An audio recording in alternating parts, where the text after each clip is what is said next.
Alrighty, greetings, ladies and gentlemen, and welcome to the Prevalent Evil Contagion podcast, the show where we discuss all things related to Resident Evil. I'm your host, Renegade Operative, and today they have finally dropped the proverbial nuke, and this is I think about it, nuke Raccoon City, haha. But this is the nuke. They dropped the information of Resident Evil 9 Requiem. We're super excited to talk about this game on this podcast, talking about all the theories and the gameplay that was shown behind closed doors and some information that was leaked out, and now we have that all in our hands. I'm your host, Renegade Operative, and we're going to introduce the rest of the panel. So first we have Austin. Hello, it's been a minute. I have been currently dealing with a lot of stuff, but I'm finally back for probably the most important one of the podcast that I've done in a minute, and I am ready to talk about the reveals and the information of Resident Evil 9. Happy to be here. Next up is Enderlucian. It's nice to be back on another Resident Evil podcast, and I'm actually really interested in this one. Hopefully this leads to Outbreak coming back, but we'll see. And last but not least, we have Yeet. Hello, it's been a while since I've been on the cast, but with the announcement of Resident Evil 9, I'm really excited to see what happens in the game and what the community thinks of it since we're returning to Raccoon City. All right, we're not gonna waste any time. We're gonna jump right into the first question. What do you think of the implication and the idea that we are going back to Raccoon City in the first place in Resident Evil 9? We'll start with Austin first. All right, so yeah, going back to Raccoon City, when I saw that nuclear hole, that little crevasse, the bridge, and all the destruction to the important reveal of RPD barely left standing. It is decrepit, full of ash and everything. I'm just like, no way are we going back to where it all started. Yes, we're going back to where all it started. And yeah, definitely the idea I think it is that a lot of people have been throwing out theories and such, and we'll deep dive into it later into the podcast, but there's a lot of unsolved mysteries and there's a lot of lore behind Umbrella and the connections of Umbrella to Raccoon City that are only explored in either books or in like comics, and sometimes those are just not even canon. So I'm pretty excited and pretty interested to see what's going on as to going back to Raccoon City. What does that mean, at least for the franchise moving forward after this, and what it possibly could pose as for answers or new questions that we may have as we play the game. But yeah, I am more or less excited. I know so, and as for seeing mixed opinions on it, I'm on the opinion that it is awesome. We're going back to Raccoon City, and yeah, why it's not stupid to go back to the where it all started, like 30 years later, because there might be something that survived, and we'll talk more about those possibilities later. Yeet, it is your turn. What do you think of the fact that we're going back to Raccoon City? I think it is a very interesting premise. I'll say one of the more obscure reasons I think this is interesting that I don't think a lot of people, at least from my perspective, don't notice is that for most of the time in Resident Evil games, the end of the game has you do a countdown, you escape the giant explosion from whatever facility, island, place, whatever. And I think for this is one of, if not the first game where we go back to an area that like the previous protagonists have destroyed and see what actually the aftermath of that looks like. And especially from a new character's perspective, that could be very interesting because as the older characters, they went through it, but we don't really know, besides Leon, you don't really know what their thoughts on it are. And from the title description, it's like, oh, will this be the final curtain on Raccoon City's legacy? And I think that's a very interesting thing to say if they are going to have this be a thing that caps off that part of the Resident Evil story. And Lucian, what about you? What do you think of us going back to Raccoon City and the destroyed ruins of the RPD? So, this surprised me. I didn't know it was Raccoon City until I saw the RPD, which was basically, I mean, everybody, because it was like a shadow drop. Nobody expected it. But I personally think it is really cool, especially if this is gonna be almost 30 years, right? I think so. Yep, Uh, it's 27 years after the incident. well, yeah. Okay, that's crazy. But yeah, just seeing because we've seen the nuke, but this is the first time you're seeing Raccoon City since that nuke, basically. Not only that, but I'm hoping they can show us more of Raccoon City outside of what we saw when it came to RE2 and RE3 remake, because there was content for RE3 remake, so hopefully we get more content, and maybe there's like something else that lingers within the Raccoon City, and it's just gonna be cool. All right, I guess it's my turn. From what they said, for the most part, because there's been these little showings of scientists exploring the ruins of Raccoon City, whether it was in Resident Evil at the end of Degeneration, I think we saw Tricell like collect samples, and then it was Outbreak, where one of the endings, one of the scientists says something like, and I'm paraphrasing this because I don't remember the exact quote, but he says something like, it's more than just man collecting samples out here, which already demonstrates and proves that Outbreak says there could be creatures roaming around. And I'm guessing, the longer this has gone on, whether it's something going on with the mutations, life finding a way, other creatures out there that are getting bigger, maybe stronger, there is a possibility that a lot of nasty stuff is happening in Raccoon City after all these years. And you have to think Resident Evil has always evolving viruses. I'm not surprised if stuff gets bigger or other monsters will grab people and mutate further and eat people. We've seen this stuff happen with Nemesis, actually, when he consumed a tyrant. So anything could happen, and I think the possibilities are endless with this, of going back to the city and seeing what is there, what is all decrepit, destroyed. I think it's a good callback game, if you ask me. Like Austin said, there's some people saying, oh, it's just, oh, they're banking on nostalgia. I've seen opinions like that, but I'm just thinking to myself, this is fine in this instance because we haven't been there in like 27 years. We don't know what's going on down there, near the labs, near in the insides of the RPD. We don't know what's happened during this entire time because mostly Raccoon City is not really inhabited by anyone except a few scientists, and that's it. And maybe they got killed. We see a man like bleeding out in the trailer with his throat saying, "Stay away from me." I'm thinking he might be one of those scientists or government officials down there, and he's being killed as we speak or infected. So all of it is not going to go 100% fine for these people. I cannot wait for this. This is a long time coming, and I'm. We have a few questions that we're going to talk about with other locales as well, but I want to see them explore the depths of Raccoon City and just everything being utterly decimated. It's going to be so awesome, in my personal opinion. We're going to move on to question number 2, which is, how do you feel about Grace Ashcroft as a newly introduced character? Austin, you go first. First off, would no. All seriousness though, Grace Ashcroft. The fact that we hear her name in the trailer, and as probably like the biggest, maybe the biggest outbreak guy here, maybe one of us here might be bigger than me, but I'm a huge outbreak guy. And listen, and hearing that goddamn name, I was like, what the hell's going on here? Ashcroft, are you serious? It's not Alyssa until we learn later that, she's dead, but we'll talk about that later.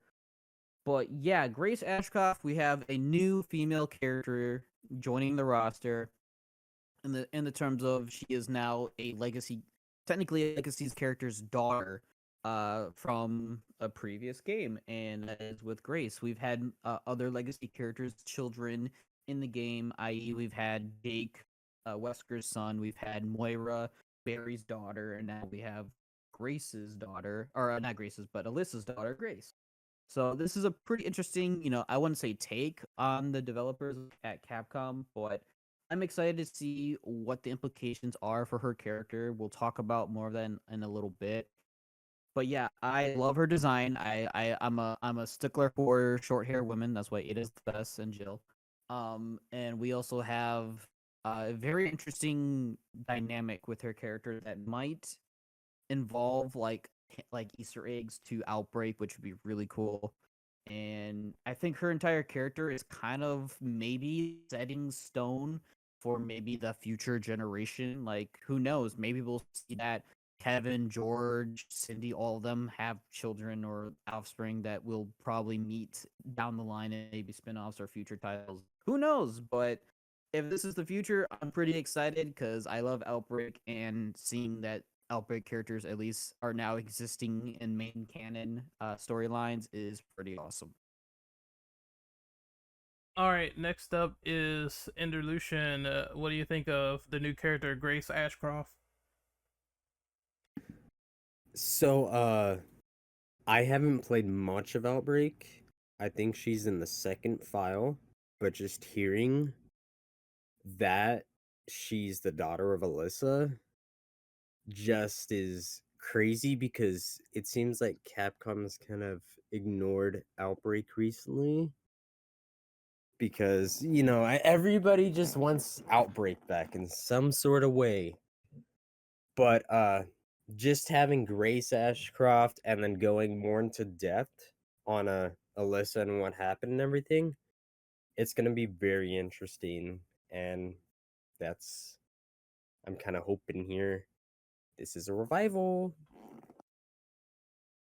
I'll go next. It's interesting for several reasons. The obvious one, the elephant in the room, is when they actually, give a fuck about Outbreak. Um, we did see the note of Alyssa Ashcroft, and when she was talking in Resident Evil 7 about the missing bodies. So it's nice that Nakanishi actually decided to workshop this in. He wanted to go back and just do this element and turn it into a grander story, which I appreciate because normally it's like it was relegated to a note, so I didn't expect him to go in that much detail with it. That being said, it's always great to see Outbreak representation because it is canon, to the franchise, all these other survivors that live throughout the course of Raccoon City.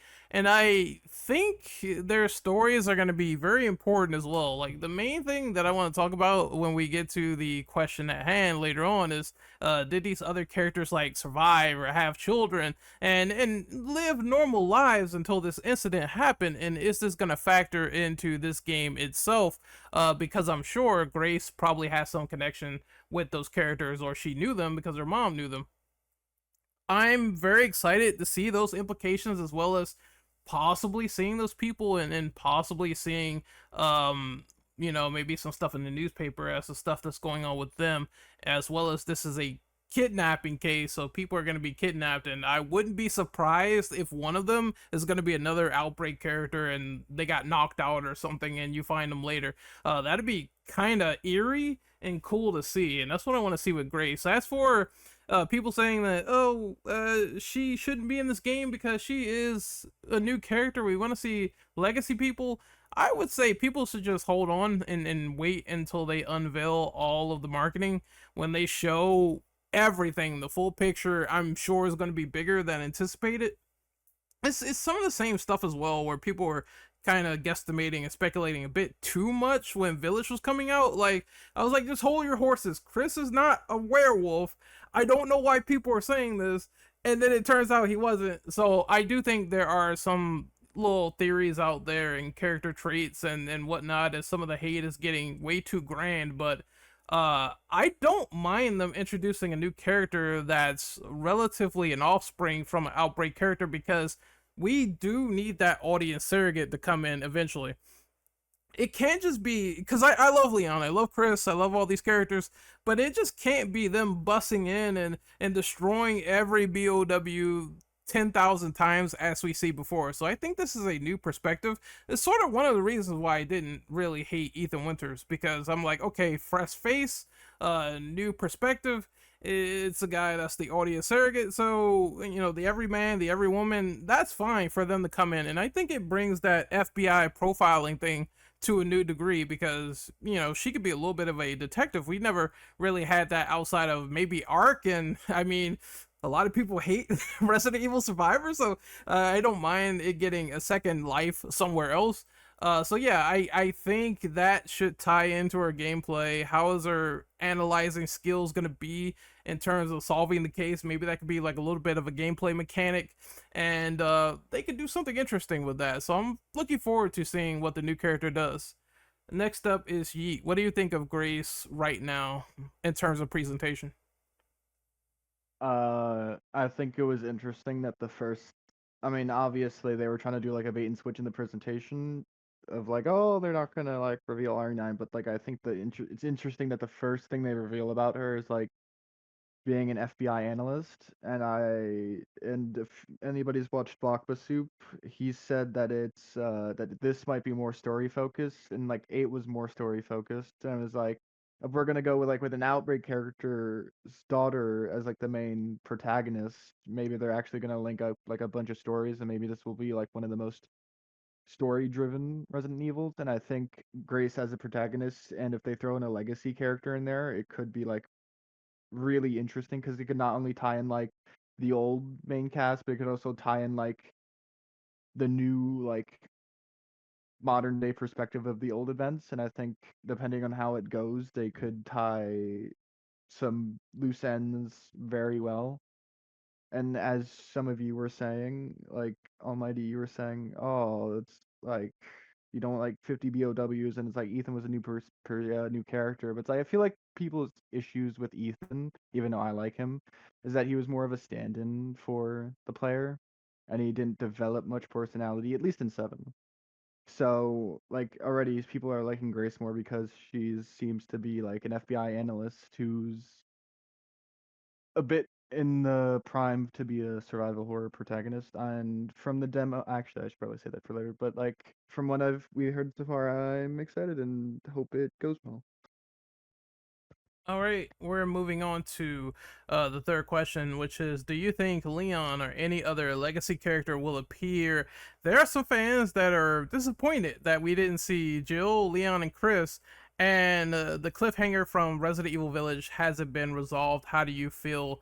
I said this earlier, and I'll just repeat the same thing I did verbatim. I believe this is a symptom of marketing 101. It's like, come on, people. The thing is, and I think Austin brought up a good point, is that in 7 they didn't show Chris or any returning character at all until we actually got our hands on the game itself. I don't think they want to spoil everything. We've already learned the lesson with RE6 when they talk about way too much of marketing. It leaves no room for surprises. When we got to that point of, oh, well, Jake is Wesker's son, and we're gonna spoil that in the trailer, and I'm just thinking to myself, okay, that's a huge spoiler that was revealed in the I think it was the official trailer that they actually revealed that. So the one after the first teaser, and I'm just thinking to myself, why would you do this? It makes literally no sense. So I don't mind seeing like a glimpse of Leon or something, or they tease or they build up to his reveal, and they show that it's like a 2 campaign deal or something like that. I fully expect it. I don't think Grace is going to be the only character. Obviously someone's going to come in and find out all this shit. And I made a good theory in my videos talking about this. I was like, that idea of going back to the past and them saying that maybe you have to revisit the past, that has a triple meaning in my personal opinion. The first one is you as the player are obviously going back to Raccoon City. The second is that Grace is dealing with her own personal thing with her mother being killed and having to go back to the Rimwood Hotel. She has to do that essentially. And the third one is there has to be a legacy character that goes back into the past and relives these traumatic events and talks about, oh hey, I've actually been here, Raccoon City. It was like 20 something years ago, right? And they say, well, what is this place? What's with it? And that's a way to convey information to Grace if there is a legacy character like on board with her. I don't think they're gonna skim over that. It just doesn't really make any sense for them to not include one and to include Raccoon City because you have like multiple possibilities. Now, yes, there is a chance that someone may not show up in this game. Maybe it's Jill, Leon, whatever. Like there's always a chance, but I am strong in my beliefs and suspicions that there's going to be one of them that shows up. If not one, maybe two. And if they do, it's going to be cool. I think Geoff Keighley saying that the story is going to be ambitious, it has scale.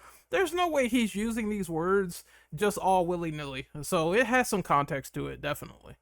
Yeet, what about you? It is your turn. What do you think of the idea of a legacy character showing up? Do you think it's going to happen or not? I think Legacy 1 is probably gonna show up because like there's not one single Resident Evil game that you don't play as another person in the main story for at least a little bit of time. And I feel like if it's the same director as 7, then if I do, it could go the 7 route or the Revelations route. We honestly don't know it. I could see it going either or, but from the way it's presented, I could probably see more 7 route where it goes like Grace is for like I don't know like 70% of the game, and then like a legacy character comes in for like the 25%, or maybe it's like half and half, or maybe it's back and forth. You play Grace at some sections, then you go to like Leon, Jill, or somebody else at some point, and you cut back to Grace. But that might ruin the pacing. But uh, as for like the relation to Village, I think it might connect to Village depending on like the BSSA bioweapons and how that could be connected to potential zombies in Raccoon City and whoever's looking for whoever's working there. Because from the Outbreak decisions like you were talking about earlier, it's like, oh, they were dropping like tea stuff in the remnants of Raccoon City. And it's like, if that's like referenced at all in like RE9, then like they could definitely connect to the BSSA and Umbrella and any legacy characters. Someone also made a good theory in the server. I think it was Austin when he said they are already sending out BOWs as the BSAA to sort of attack people, and they did that with Chris. I believe them doing this here, and you sort of put two and two together, and that's kind of what I did with my video. I was like, if they're sending BOWs to attack people at will to cover stuff up, or and the BSA has done this before with Chris and Village, they cover stuff up with him, and they weren't really straight with him.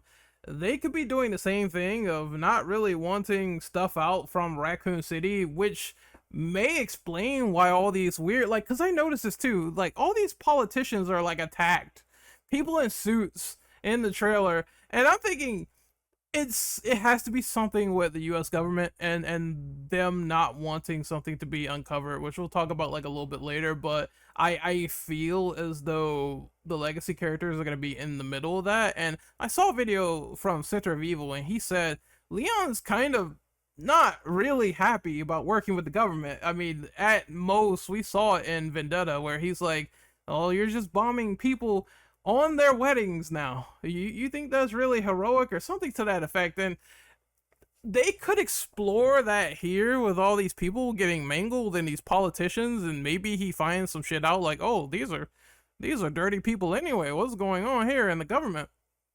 And he might take some guilt and responsibility for that. So that could also tie into a legacy character showing up as well, because I don't think these people in suits are not like high ranking officials. They have to be at this rate, and they're getting kidnapped or killed or something to that effect. Ender Lucian, what about you? Do you think a legacy character is showing up, and do you think they will resolve the plot points at the end of Village? I personally think I mean, they gotta bring another legacy character. I don't want to get my hopes up, but I'm thinking it's Leon. But I mean, a legacy character just overall would do. I mean, you're going back to Raccoon City, and this is absolutely crazy. But when it comes to the cliffhanger from Village, I feel like they can go on about that too. It was talking about like BOWs and sending out BOWs, I think. So I mean that could definitely connect. But yeah, I mean marketing. I'm hoping like if they're not gonna say anything or something like that, hopefully I can get my hands on the game and not get it spoiled for me. So yeah, because social media exists. I think at most it's reasonable to say that they're gonna release. Well, they already released this trailer, right? Which is the initial first reaction, and then we'll get a tease of the secondary character, and they'll open up the story a little bit, and then they'll lead to maybe like a final trailer that or a launch trailer that doesn't show much. And what everyone's gonna be kind of going crazy for is obviously public demo, because Capcom always does like public demos to try out for Resident Evil games to get people hyped, and this will probably be no exception to the rule, considering how they detailed this closed doors demo and how Grace is being chased by this giant monster in shackles. But we're gonna move on to question number 4, and that's this mysterious hooded man that's seen in the trailer, and it's like his face is like partially burnt. Who do you think this guy is, and why is he saying that Grace is the chosen one of all things? I was gonna take my turn on this one and fill in the blanks with some theories. It's one of the things that I keep thinking of is a theory that someone said that sort of makes sense, where he sort of illustrated that Spencer did meet with Mother Miranda, and there is the possibility that he knows about the mold, or something was taught to him. And they might do this thing where, oh, Spencer probably cheated death because, again, it was this old philosophical way of speaking. The gramophone, which also was near Spencer and whatnot. So this could be a resurrected Spencer, and if it's not, it's either new antagonist, my bad, or it's Brandon Belly, which is, they alluded to this guy in the notes of Resident Evil Village and Resident Evil 7, where they have this group called the Connections. And I'm just thinking to myself, there's no way that they have this guy out there, and the BSA said he possibly survived.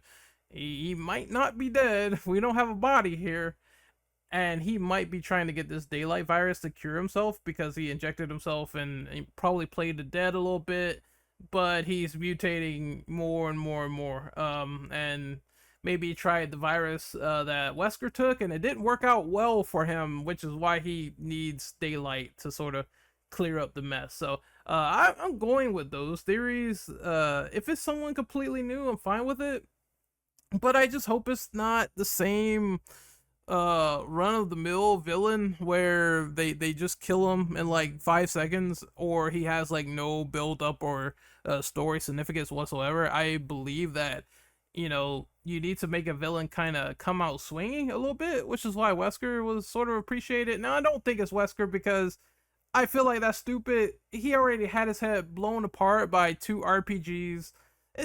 I don't see it at all. I appreciate people who have all these crazy theories, which we're gonna talk more about those later. But that's the one where I'm like, no. And I think it's pertinent to this question because Wesker, yeah, he had his head blown apart, and the hair doesn't look like it. It's like kind of dark and long. I just don't see that as Wesker, so I see that as something different entirely.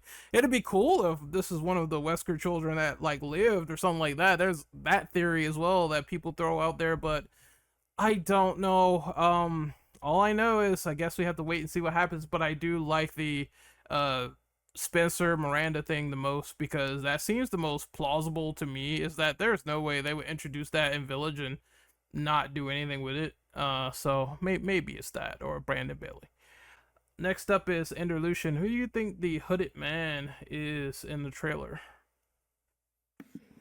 Uh, I've never heard those theories before in my life. I have no idea. It's probably some antagonist. I was maybe thinking, I don't know, since he's like, I don't know, something's wrong with his face or something. He's burned or something. I don't know. Maybe he had something to do, like he was around Raccoon City or something, a survivor, but I don't know if he could survive a nuke like that or something. I have no idea. Maybe inject. There's a lot. I've seen a bunch of memes that should not exist. Like, oh, it's Leon, it's Jill, it's Ashley. Because you can see this small portion, their like chin. They're like, oh yeah, look, it looks so similar. I don't know. I don't want to say anything because I have no idea.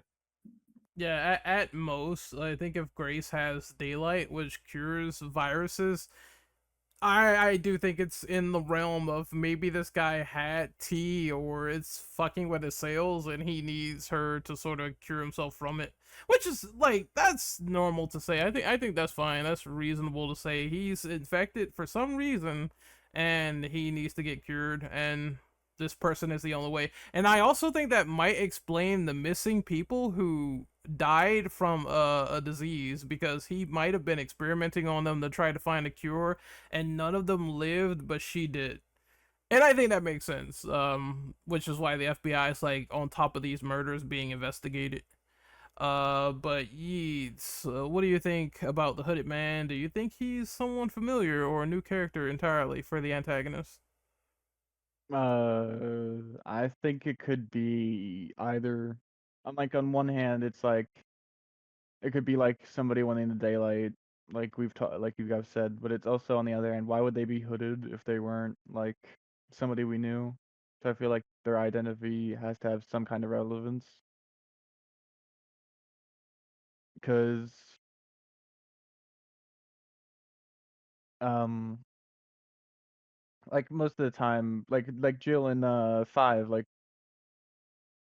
why would you hide the person's identity unless it was like relevant? And I feel like it's gonna be another case here. It's like, oh, this person's hooded. Where like, even if we don't recognize them, it's gonna be like a name drop or something. I don't think it's gonna be. It might be Spencer, but I feel like they don't. I don't feel like Capcom would like shoot their asses and write like the most contrived ass pull of the century. But I don't know. That's just also I don't know if anybody's like talked about if the person in the chair and the hooded people are like working together or two separate things, or I if I think yeah. they're the same because someone I don't know who it was, and I wish I could find it right now, but I know I saw it. Someone did lighten up his face in the chair and half his face is like kind of has veins going through it. So I think they're both the same character because he does have the affection going on in his face. So I'm just throwing that out there. Yes, they seem to be one and the same. Yeah, but besides that, I think you guys pretty much done everything I was thinking. Cause like if it's not like somebody we know, it's obviously something with daylight. Cause I don't think Grace has any other potential things otherwise. Cause like uh, cause like yeah, Alyssa took the daylight virus, and you know she has the antibodies and whatever. The only other thing I could see for like that is maybe she has, I don't know, like this alongside like the Daily or whatever she has like as an FBI analyst, she has like her position or something is relevant too, but that's like probably not it. I don't know. I just would say if they surprise us, that'd be cool. And I don't know. I just want them to keep the ass pulls to a minimum. I really don't want this to be Wesker. It doesn't look like him. Doesn't sound like him. But oh man. we'll just wait until the game approaches. But they also said on the website, because they updated the website recently, they said that there's gonna be more hidden secrets that we didn't know about in Raccoon City. What do you think that means? We will go with Ender Lucian first. Ooh, some parts we weren't shown in the remakes, or maybe some returning parts from the original. Uh, just more monsters or something. There could be anything, and that's why I'm like really hyped about this. But I mean, I don't have anything to really put out there, but it could be anything. I will go next. So this might have two meanings. The first one is the obvious one, where more creatures, mutations in Raccoon City, etc. But um for them to be basically saying it's more hidden, I think it has to do with more buried secrets from the government or from why the strike happened in the first place. And it might be a bit more context to it when they go to the actual city, which is why these government officials, these people in suits, they don't want this stuff to get out. We already kind of knew with Resident Evil 6 that Raccoon City was already a sensitive topic. And even in some of the prequel material, like we saw with Infinite Darkness, Leon holding on to the flash drive saying, I can't really give this to you, Claire, because this cannot go out to the public. It puts many people at risk. Therefore, he fractured his relationship with her. Uh, I think there's more that even Leon does not know about, which is probably why they're going to either dispatch a legacy character out there in the first place to get rid of this stuff. And I believe wholeheartedly that might be part of the plot, because we know that the US government in Resident Evil is, well, for lack of better words, very, very foul people. They are no worse than Umbrella in certain aspects. Again, they bombed the man on his wedding day and killed his wife and his family just to get him out of the way and say, "Oh, you know too much. You gotta go." So, more corruption with the U.S. government is definitely probably going to be a thing, and these people trying to not have those secrets uncovered, obviously, and of course, Umbrella and other cleanup crews have been working there the entire time. And we're not really sure if the public knows about that. I'm gonna say no. And that could also be a thing as well, of the public is not really privy to that despite everything they said in RE6. There's a lot that could be uncovered in Raccoon City, which is why it makes the story very, very interesting and why people are going there and dying and trying to make sure the secrets die with them. Next up is Yeats. Why do you think there's going to be uncovered secrets in Raccoon City? What do you think Capcom could be alluding to by saying this? Besides what you have said already, I think the Outbreak decisions is probably one of the biggest ones if they actually followed up, because like they were dropping stuff into Raccoon City, so like, and it's like like if it's like a government thing, holy crap. No, that would also give Leon a reason to come in too. But I could also see like Chris or Jill also showing up, because it's like, oh, if the government's actually doing like shit, then that's like a whole other can of worms, and that's like probably one of the biggest like upsets in the story. Because what do you do about the fucking government? What do you like? How are our characters gonna? It's like one thing if it's just like one person or like a small corporation, but an entire army or like a big branch of it is just like dropping stuff in the Raccoon City and wants to keep it under wraps is a big thing. It's also what Simmons said too, when he had the president killed. He was like, this can't go public. This needs to be stopped, because if people knew about the uncovered secrets of Raccoon City, it would throw the world into chaos, as he said. Therefore, this is probably going to be a little bit even worse. That's why I personally believe the U.S. government has not been punished enough for some of their corruption and crimes, and well, they blackmailed Leon, so there's that. There is a lot that they need to be held accountable for, and that has not happened yet.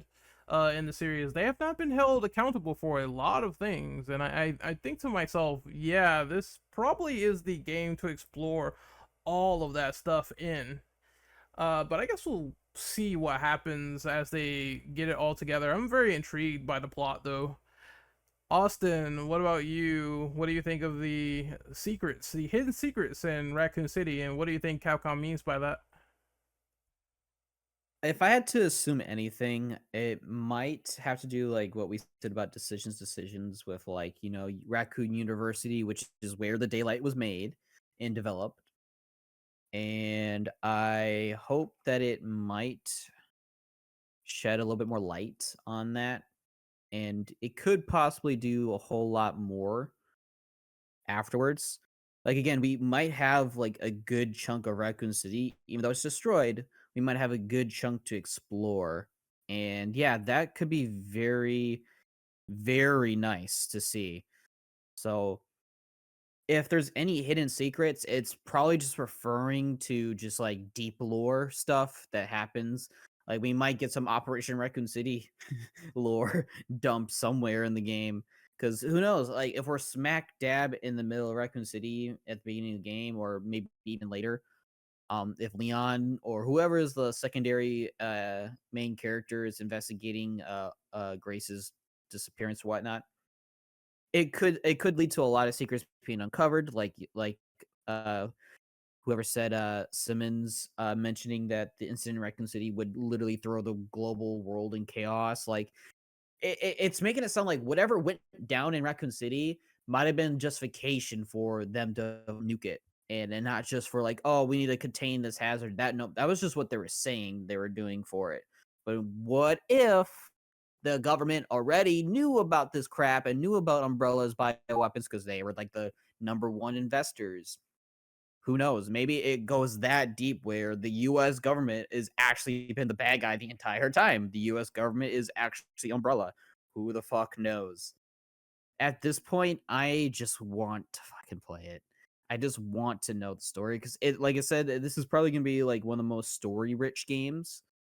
And yeah, I'm gonna be there day one for sure. And yeah, we have a lot to figure out. If depending on what Capcom's saying, there's a lot to figure out. Yeah, I brought up something interesting in the chat. I was like, yeah, there's the whole stuff of Birkin leaking the BOWs to the government before Umbrella said, "No, you gotta be stopped there, buddy," before they went in there and shot him. So yeah, I think they have some familiarity with some of the stuff that happened, and it's a little bit more than what we're led to believe, most definitely. But we're going to move on to the next question, which is question number 6. So, what's the most crazy or cold take theory that you have heard about this game, since so many are floating out there in the YouTube atmosphere and from fans and on social media? Also, in general, what do you think about these theories? Do you think people should calm down a little bit, or is the speculation fun? What is your opinion on that? And I want to go with Austin first. Yes, the theory man is here to craft some shit. So yeah, I've had a lot of theories in the chat. Ren knows a lot of it, what I've said, and it kind of makes sense when you think about it. But some of my favorite ones, slash the ones I'm holding on really hard, because I'm just like, I just have a gut feeling unless I see more evidence that goes against it. I think in the trailer and the monsters that's chasing Grace is potentially her mother Alyssa. I just have a gut feeling there's just like I said, I would need to play the demo and get my own thoughts and deep dive into it, but I strongly feel that it might be her mother that's chasing her. It is a twisted, dark reasoning for Capcom to do it. But yeah, I think it might be her mom because in the trailer it has like silver white hair. I don't know if that's because it's old or because it's been mutated and experimented on, but they show flashbacks of Alyssa, and she has like blonde white hair, and that's what the creature has. I'm just like, and it's like the same length. It's like very similar length. And I know about the theory that it could be Lisa and that it sounds like Lisa. And I'm just thinking to myself, I don't know if Lisa could be captured at all. The way that Lisa is, she is too strong. That's why she's defeated by Jill or Chris in Resident Evil 1 Remake by getting her off the ledge. And in Umbrella Chronicles, Wesker can't even kill her. Wesker's like straight up like, I can't kill you, Lisa. Let me just knock you out or get you away from me so you don't bother me. She is ridiculous.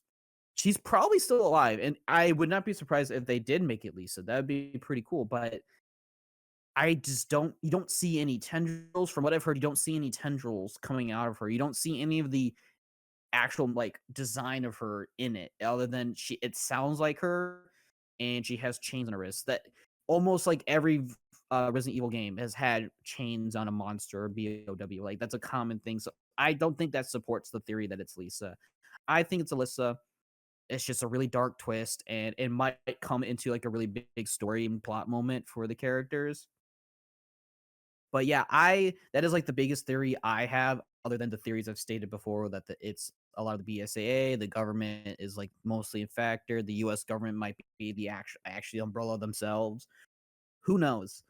I guess my last theory I can jump on from the trailer, other than the whole daylight theory, is the reason why Grace is special, is that I think we might get a conclusion on a lot of the deep lore stuff that happens, like with Marcus, Spencer, and Birkin stuff. Like we might even get like Birkin lore because it's in Raccoon City. We might get more about the G virus. We don't know. Maybe the G virus is a part of it. We do not know. But yeah, that is my current like theories that I've stated in the chat a lot, and how I am trying to connect the dots, that the BSAA, the connections, Cell, like it's all connected, and that's why maybe it's called the connections. But yeah, it is. There's a lot to talk about. I need to see the demo for myself and maybe a trailer or two to get even more thoughts connected. Okay, I'll give my thoughts on this question. Where do I begin? Okay, I'm gonna start with the obvious joke. Finally, the Resident Evil community has turned into the Silent Hill community because people have been crafting theories like a motherfucker. Okay, some of them, I'm just gonna get the general gist out of the way. Some of them have been very, very pedantic. Like the ones I don't like, saying that, oh, the hooded man is Leon or the hooded person is Jill. I literally saw that today, and I just want to blow my head off because we know it's not a female. So why would someone even say that? Some of them break my brain to the point where I just think that is trolling, and it really doesn't make sense. And other ones have been very, very interesting. Like we talked about the idea of, hey, maybe the hooded man is Spencer. I like that. We talked about the idea of there might be some changes with how the US government is perceived in this game, and I think that's fine. Someone said there's going to be a change of status quo where heroes, villains, and the big time corporations that are fighting people in particular, it's going to be a whole new era going forward. And this kind of aligns up with what Capcom has said about this game too, where they said we're entering a new era of survival horror. And I think that also has the meaning of, hey, we're entering a new era of pushing the story forward into this 15-year time jump that we have created in Resident Evil Village. We're starting to push into that direction. What can we do to shake it up? Which is this big game in particular right here, and pushing that into the future. And again, I said this in a video, I think it's very fascinating.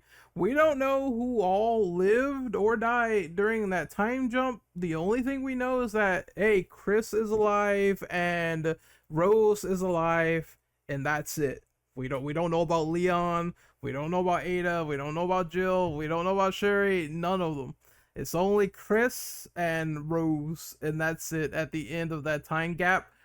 anything could happen, and those are the most like plausible theories, as well as I've seen like a couple more. Uh, Bakba Soup is making some really good ones, and I really enjoy those two.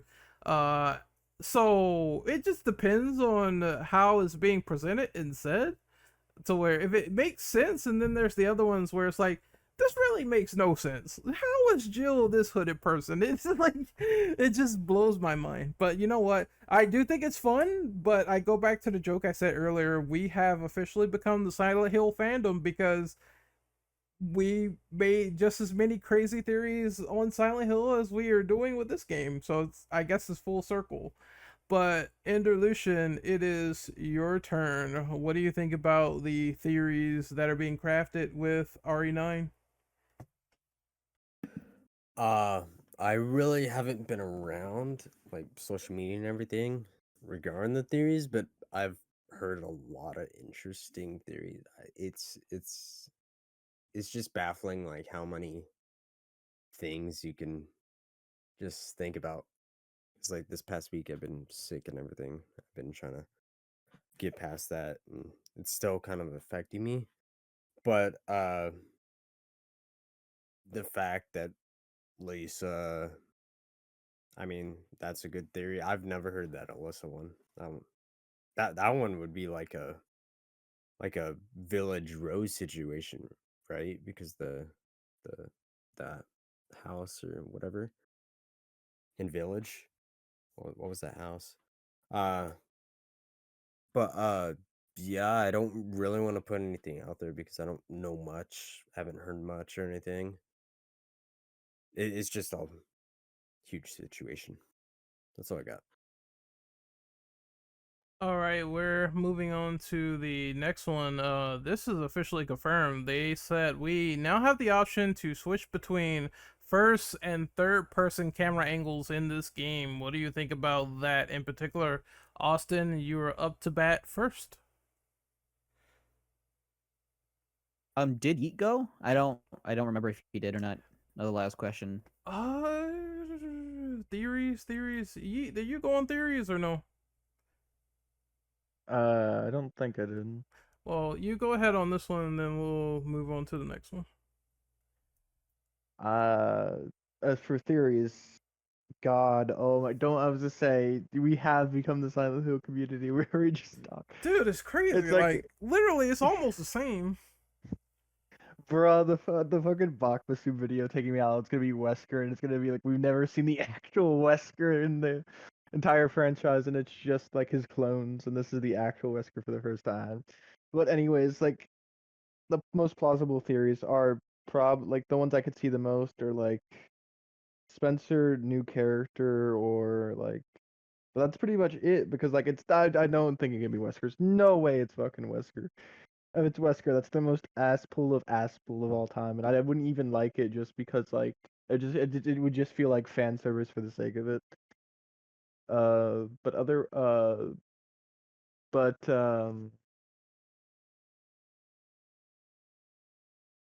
I'm just checking the rest of the questions. I think it would be interesting if like if it were like to be like Wesker or somebody, I'm just wondering why or like what the purpose is. If they actually would take it an interesting route, but we would have to wait and see. But otherwise, yeah, I just think all the theories are kind of cracked, but it's fun to speculate. I really hope that Wesker is a clone the entire time thing is not true. It's just Capcom will probably pull some shit like that too. I'm not gonna lie. I guess we'll see. But moving on to the next question, it is confirmed we can toggle between first person and third person. What do you think about this? And Austin, you will go first. So when I heard about that, I was like, "Oh, sweet! I get to play the game in third person because I would like to play it in third person. I just like playing in third person in general, even though I don't hate the first person in the Resident Evil games at all. I think they're fine. I think I enjoy them a lot. But when I watched Maximilian Dude's video when he played the demo, he said that it's recommended that you play in first person, at least for Grace, and probably third person wasn't confirmed, but probably third person for Leon, whoever the second character might be, which might be more action oriented. I'm like, okay, I see what Capcom's doing. I know they're giving us now the option to, but like if you're gonna recommend how I should play the game, I'm gonna play it the way it's recommended at least the first time round, and then I'll play it, the other way. But yeah, I can see why they say the first person for Grace because she is literally survival horror. You need to survive in this horrific world in this horrific scenario, and you probably don't have jack shit to use. I'm gonna be completely honest, you probably don't have much to use in that situation.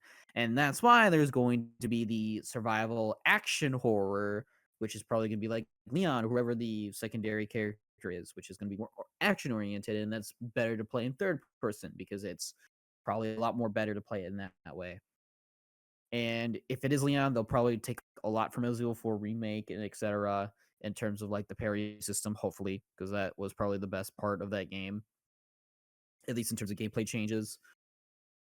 But yeah, I personally do not mind that at all. It is a fine choice. I think I hope that people play the recommended way, maybe because that's probably for the better experience, but I will not force anybody to go play first person or third person if they do not like either or. I'm along for the ride, and I am ready to deal with that when it comes. So yeah. Okay, I'll go next. I'll put a little bit more context on this. So they said for the demo that playing this particular section with Rose is going to be recommended in first person, but you don't have to play it in first person. You go to the pause menu. I mean, not Rose, Grace. I don't, they kind of look the same anyway, a little bit. But I digress. Anyway, with Grace, you can go into the menu and go from third person to first person at will anytime, and they said it's recommended that you play in first person. Now I don't know what they mean by that in particular. I think there needs to be some sort of presentation of Capcom talking about this demo, which is gonna happen at Gamescom, no doubt.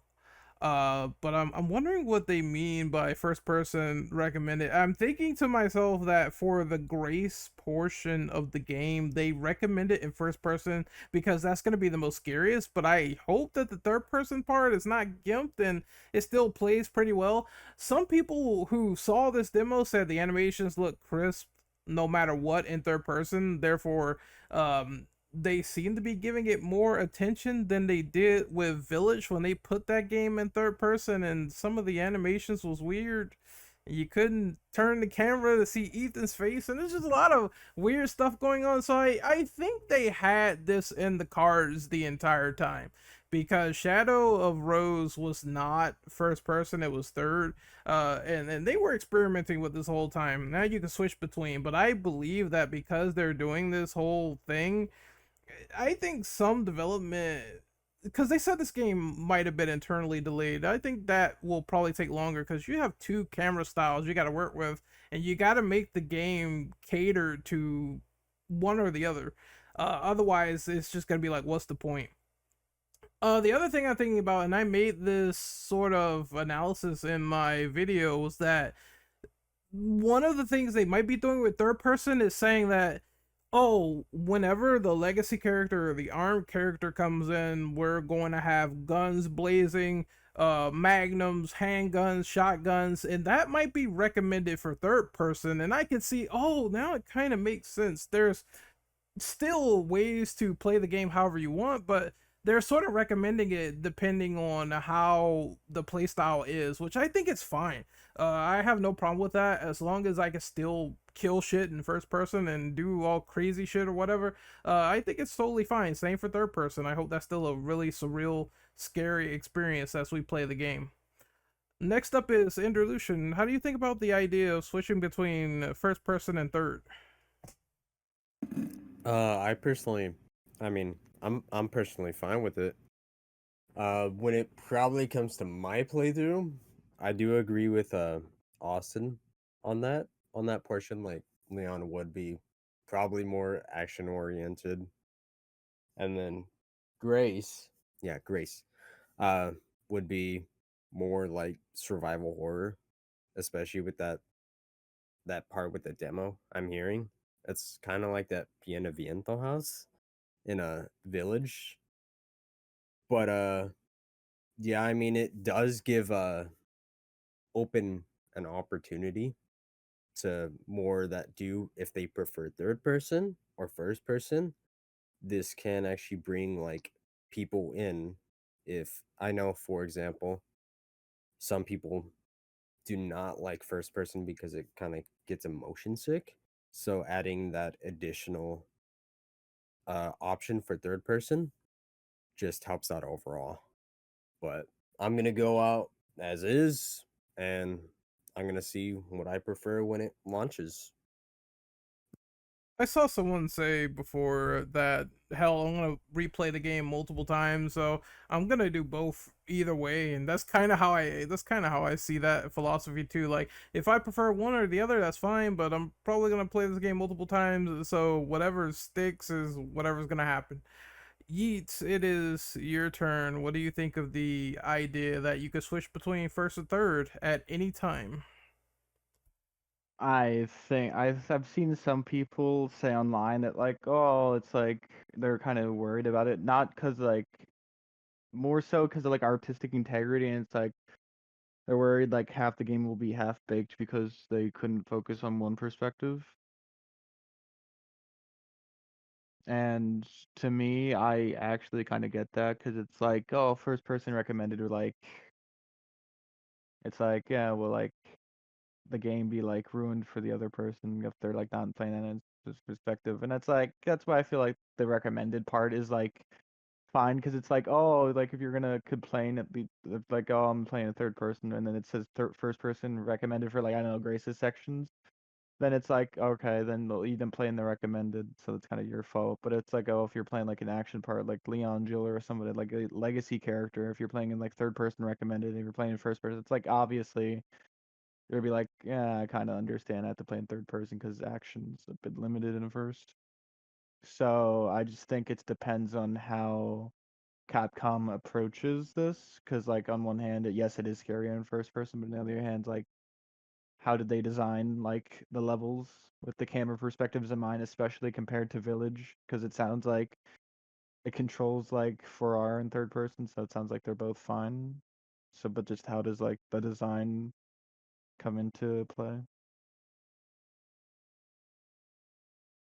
All right, and we are moving on to the next question. This is talking about the creature in chains and the screenshots and the shackles and everything. And people who have played the demo say, "Oh, it sounds similar to Lisa." Do you agree with that notion or disagree? State your case, and I will go with Austin first. I mean, I already said it in the previous questions, but yeah, I don't agree with that statement, at least until I see actual evidence otherwise. I'm sticking with my theory that it is Grace's mother, Alyssa. I think that's a way better dark twist and a darker turn for the game and that story. And like I said, it could provide some pretty neat future like cutscenes and just story bits in general. Again, there's been multiple creatures that have had chains on them. We're not going to call them, oh, that one's Lisa because it has chains. No, Lisa has very distinct mannerisms, even if she's more mutated.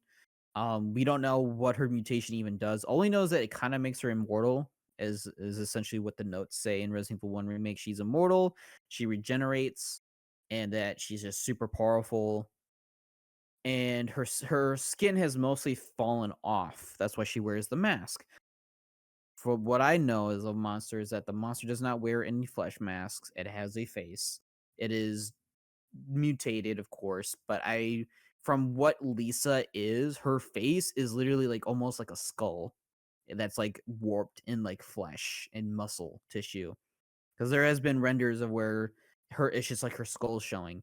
I believe from what I've seen of the monster's skull is not protruding or shown. It still has like flesh and skin on it.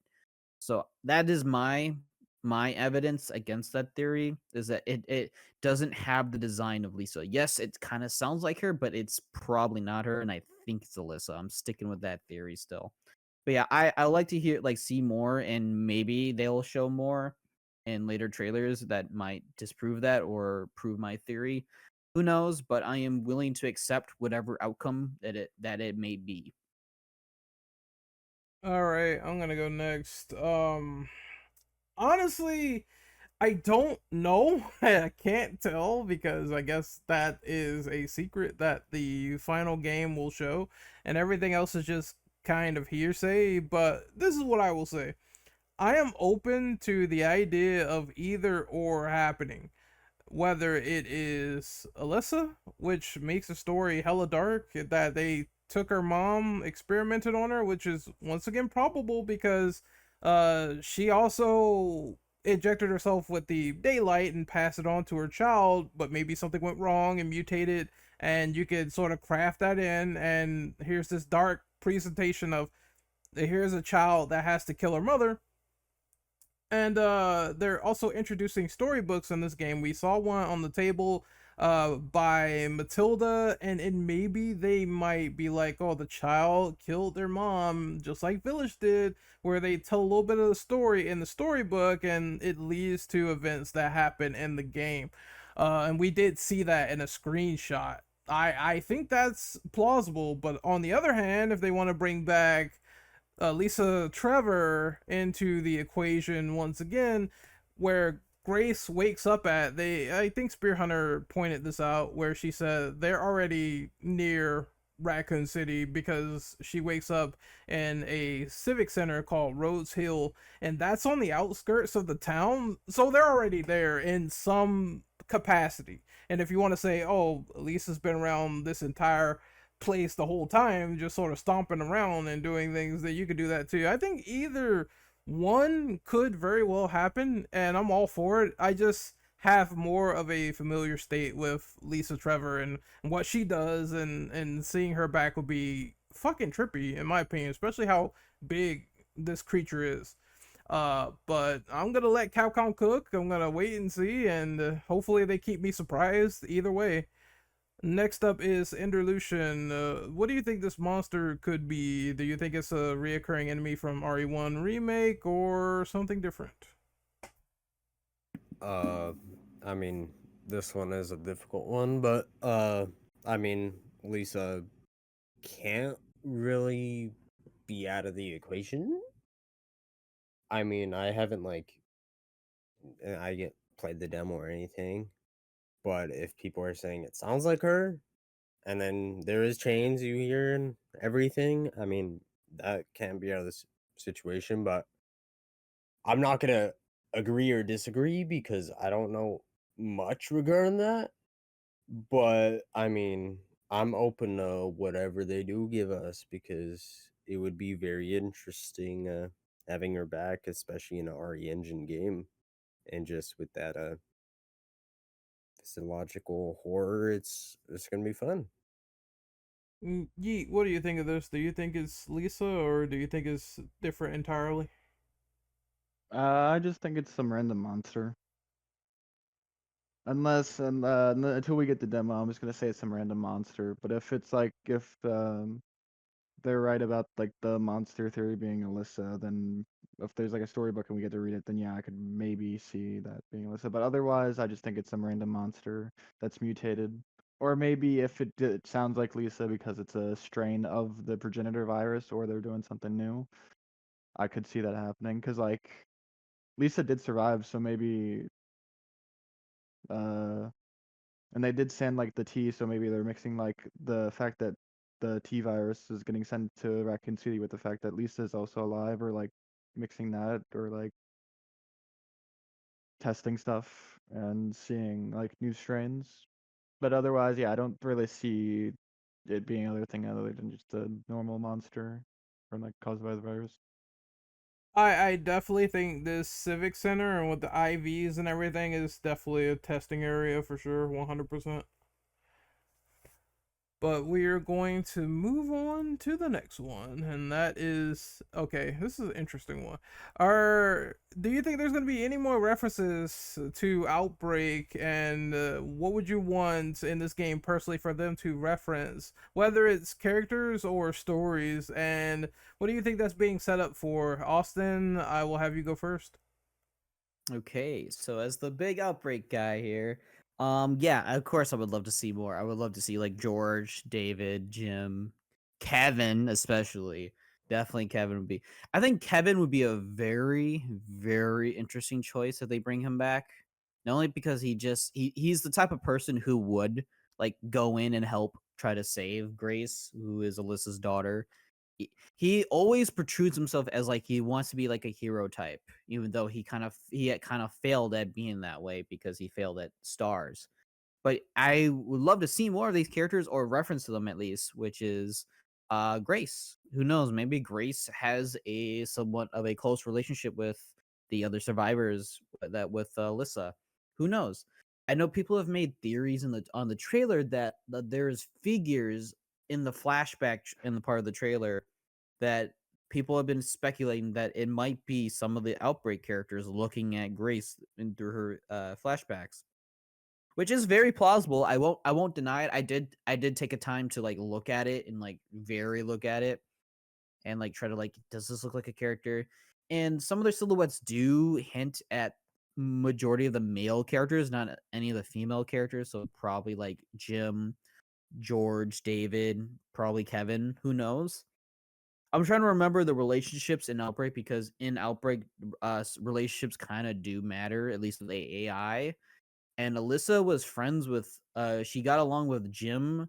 I think she got along with David and George, and not so much Kevin. That's because Kevin was like a police officer and was kind of like too much for her, if memory serves me correctly. But it might just be a coincidence. But yeah, I would totally think that if they set up more Outbreak characters that could lead into this game alone or a potential Outbreak remake, who knows? I would be so down, man.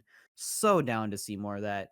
Just feed me it, man. I need it. I need it so bad. 'Cause I'm just like, these characters have been missing technically, except for Alyssa, for over 20 years. It's been over 20 years since these guys had any mention. So I am praying that Capcom does something because I need it. I definitely need it. All right, it is my turn. Well, how can I put this? I have to dance around this question because I don't want to spoil stuff for people that are anticipating things. I'll just say that there's certain information out there that will tell you how some of these Resident Evil releases were coordinated, and all of the games they showed thus far has been shown on it. If you don't know what I'm talking about, just go to Capcom Data Leak 2020 and you'll be able to find all that information. Cause I mean it's a no-brainer that Resident Evil 9 was on there. And there's other games on there as well, which I'm not gonna talk about, but you can go and find them. As for everything else and them referencing the Outbreak characters and stuff like that, I guess you can kind of say they did this already with 7, and because Alyssa Ashcroft to this particular timeline and everything is not new.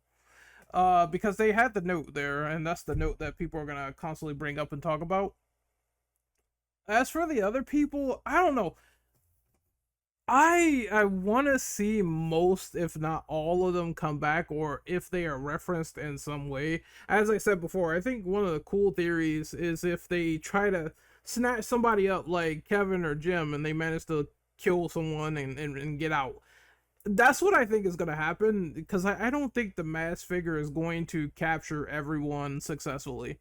And if he tries to do that with like a older Outbreak character that's not Alyssa, then you could make the possibility of one of them escaped. It's like, oh wait, there's someone that's supposed to be here, and then you find notes everywhere, and it's written by like Kevin or something like that. That'd be pretty fucking cool if they did that.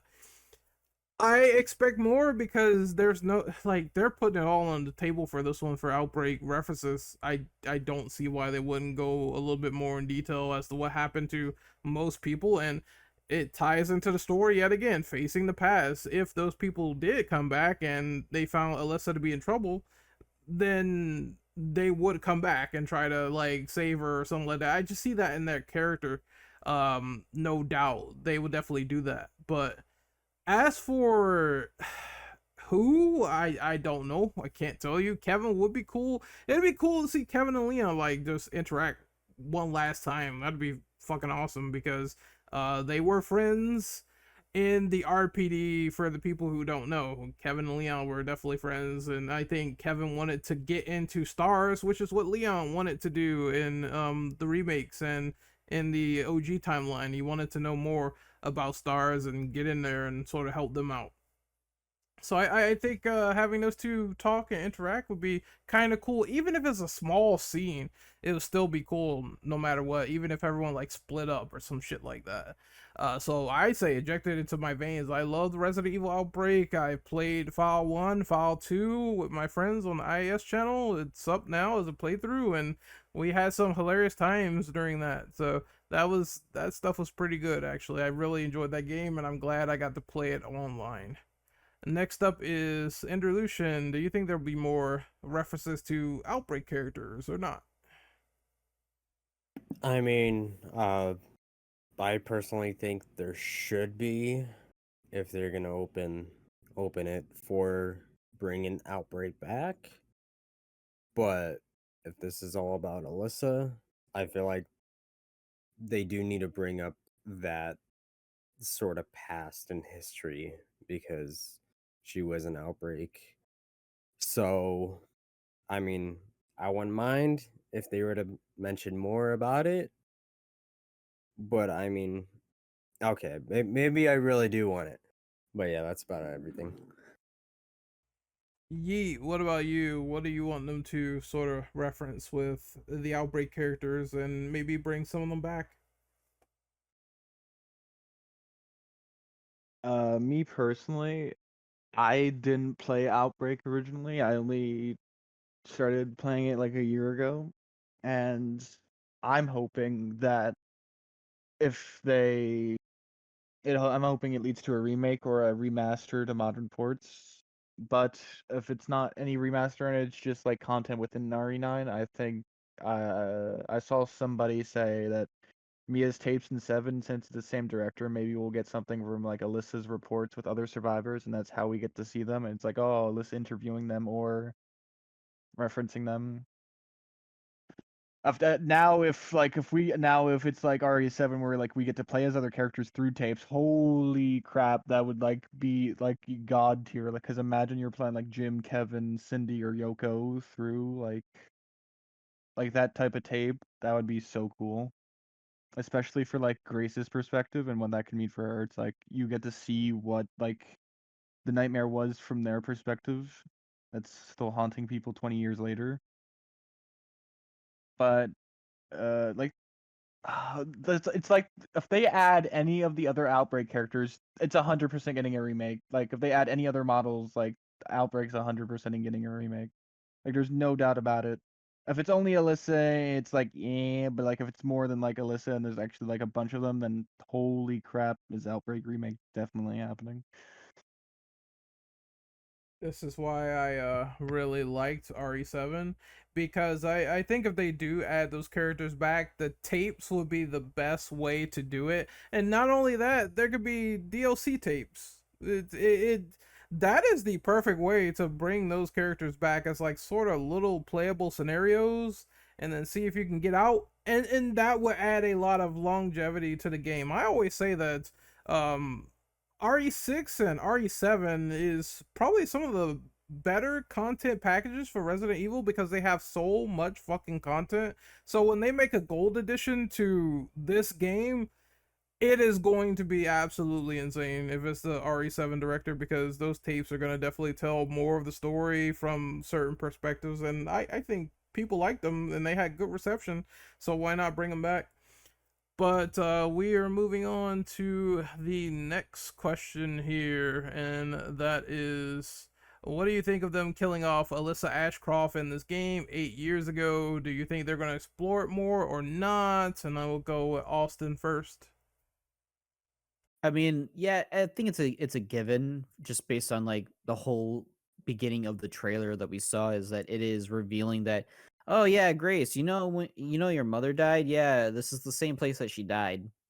So here you go. You can go investigate it.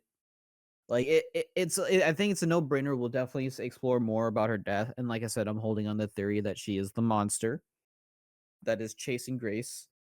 Ooh, excuse me.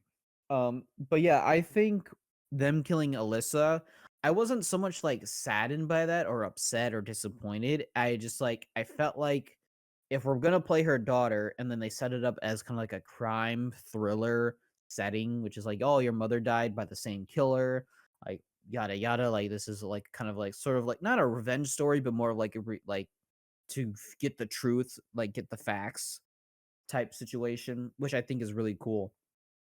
And I think that it's around this like the characters haven't been around for so long and like they've had lives already.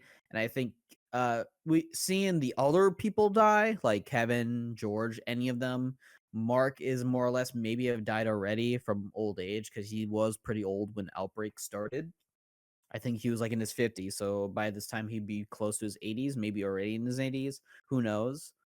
But yeah, I if they killed off the other characters as you're playing it instead of like as like an exposition dump from the trailer, that would definitely get me emotional because I have such a huge attachment to these characters growing up.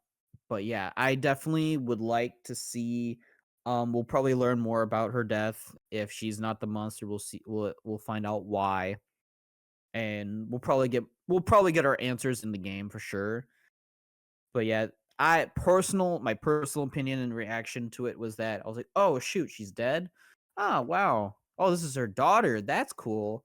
All right, let's see what happens next. Type of situation. But yeah, not much else to say about it. It's just then that yeah, I'm just more interested and intrigued around the whole case than actually shocked.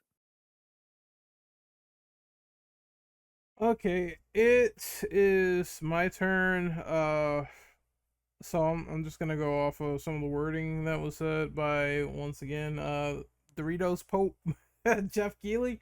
I mean, he said that there was gonna be like high stakes in this particular game, and I guess killing off a legacy Outbreak character would be part of that equation. Actually, now that it makes sense. As for feeling bad about her death, I think we're gonna get the backstory in that flashback with the cameraman and everything, which is probably what some of those voices are when you hear it in the trailer, investigating all those strange deaths, huh? And she's like, keep your voice down. I think that's Alyssa telling the cameraman to shut the fuck up as we investigate the hotel. And then we'll play through that segment for sure, and we'll see all the fucked up nasty stuff in there. Someone also made a good point that this hotel is smack dab where people are just walking past in the rain, and it sort of brings that social horror. Like nobody's really calling it out or noticing, or they don't even know what's going on here. There's just people getting killed like left and right, and nobody cares or notices. And I think that's also pretty fucking scary with how they can do that and everything. As for everything else, I think, I don't know. I feel like they can play up on the emotion. They have to do that with Grace. Therefore, if they intertwine this with the story and try to create it where yes, this is how it's gonna go down. Their mom was killed, and you're sort of pursuing who the killer is, then I don't really have a problem with it per se, because we've seen it like so many times in a lot of media where you're trying to hunt someone down and kill them. Uh, and this probably wouldn't be any different. It's not even new for Resident Evil's sake, because I mean we saw that Chris go after Carla for her killing his men, and yeah, it's definitely not new, but I want to see them do it in interesting ways, because you have a character now that's kind of a little bit of a innocent one, so to speak, a quirky person that you don't probably want to see go off the deep end, but there's the possibility that it very well could happen. So you never know. But that's what I think. I think it could lead to some interesting situations with Grace herself. And that's what I feel about this question. Next up is Interlution. How do you feel about the idea that this game killed off a major Outbreak character? I mean, it's not something you're gonna be like highly surprised about. I mean, we're talking about Outbreak, which was long ago, and just having that just in this story is, I feel like, pretty shocking, but at the same time, I don't mind them going into it, and I'm actually really interested on the way they take. I mean that hotel. I mean, it's gonna have some pretty brutal stuff in there, I presume, and then we're gonna see, and then yeah, it's gonna definitely be good for when it comes to building the story on this game, and that's what has me intrigued at this very moment, and just everything is just so open, just anything can happen. That's why I'm so hyped about it. What about you, Yeet? Do you think them killing off Alyssa was, how do you feel about the idea itself and them going down that route? Uh, I mean, I think she's gonna be dead, but I feel like it's a bit disheartening for those who are like Alyssa fan, just figuring, oh, she died like immediately. Although I do think like in the game they'll probably like treat it with care, and they won't be like, oh, she just died for nothing. It'll be like actually treated well, and that's just what I hope for, because I don't think they're gonna like bait and switch for 8 years. That'd be fucking stupid. But otherwise, I think that it could be good depending on how they treat it, especially like if they do any like parenting stuff like Alyssa. That's why I said like Lisa being in this game would be so good, because like you could have like comparisons between Lisa and her family and like not having it, and Grace and losing her mother, and like those connections would be really good. All right, we're gonna move on to the next question. Is there any other locales that you want to revisit in Resident Evil 9? If so, what are they? And Austin, you are going first. Okay. So any locations? Yeah, there's definitely a couple. I definitely we might get to talk about the Spencer Mansion, but would like to see the Marcus Mansion, because I don't think that was blown up. If memory serves me right, I don't think we actually blew that one up. This is the one Is that from right? RE0, right? Yeah, the Yeah. Marcus Mansion. I don't think that one blew up, because you go through the underground base, which is connected to it but not in it. That I don't think that ever never really blew up. Just the underground base did. Yeah, it's still standing. So that Yeah. the what do they call it? The military training facility. Yep. So that's probably still around, just decrepit. So that'd be really cool to see that again. Um, Probably that. Honestly, they might reference Outbreak flashback scenario, the raccoon hospital in the middle of the woods. That'd be really cool. That'd be a really cool location to revisit if it still has like the plant life stuff from that scenario. That'd be really cool. And then obviously we're probably gonna see RPD or bits and pieces of Raccoon City around RPD and the Arklay Mountains. It's That's just mostly speculation on the ones that I want to see, like the Marcus Mansion and shit. But yeah, more or less, it's not there's not much that I can think about at the moment other than those very few places. But yeah, I'm excited to see what they do. I know people speculated it might be an open world game. I don't think it's gonna be open world. I think it's gonna be semi-linear with some side paths for like optional stuff. But that's probably gonna be it. I think mainly the second character, Leon, might have more exploration character focus than like linear hallways and like crowded and condensed spaces like Grace has so far. But yeah, I'm excited to see what they choose to do for this game as for locations. All right, it's my turn. So there was actually going to be a game that was referenced on going back to the mansion. They call this game Biohazard Dash, and in that game particular, they wanted to reuse the mansion after it was blown up and say that, oh, there's now all this like biohazardous stuff in here. There's lizards, there's all type of crazy shit, and everything's overgrown where the mansion was exploded. uh Not just because they blew it up does not mean that, you know, the corridors does not exist or anything else of that magnitude. It might be some closed locations here or there, but some that are probably open.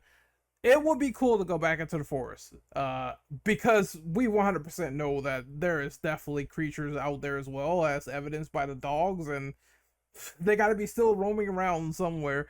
And I think the military training facility would be also pretty cool because you're going back to Resident Evil Zero location, and that's still standing as we speak.